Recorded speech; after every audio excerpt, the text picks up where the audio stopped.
Dear Ate Baby, mag-asawa kami ni Marco simula pa nung first year namin sa college. Hindi pa kami isang taon noong lumipat na kami together sa isang apartment sa Marikina. Kasi ang bilis ng connection namin, parang best friend ko talaga siya. Pero ngayong taon, grabe na ang hirap.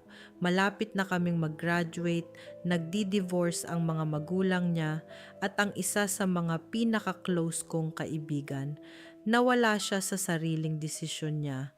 Ako mismo, marami na ring pinagdadaanan. Pero kahit ganon, sinusubukan ko pa ring mag-function. Lumalabas ako, nagvo-volunteer, nagko-focus sa studies ko, nagtatayo ng sariling support system. Hindi ko sinasabi na okay lang ako, stress pa rin ako, at may emotional pain, pero tinatry ko. Si Marco naman, parang nababaon na siya sa lahat ng pressure. Depressed siya, obvious naman. Work, school, sleep na lang ang routine niya. Wala siyang ibang social life pag wala ako. Kaya pag lumabas ako kasama mga kaibigan ko, nararamdaman ko na nagtatanim siya ng galit.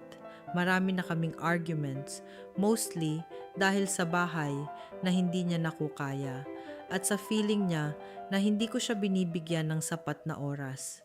Pinagtatrabahuhan namin, pero honestly, kahit gaano karami ang usapan namin, pakiramdam ko, ako na lang ang nag-iisang maayos sa buhay niya. Pag nagalit siya sa akin, parang buong mundo niya ay gumuguho. Mahal ko siya, Ate Baby. Alam ko mahirap ang buhay niya ngayon. Pero miss ko na ang independence ko. Hindi intentional, pero pakiramdam ko, dalawa na kaming nililubog niya. Ano ba dapat gawin ko? Write a comment below.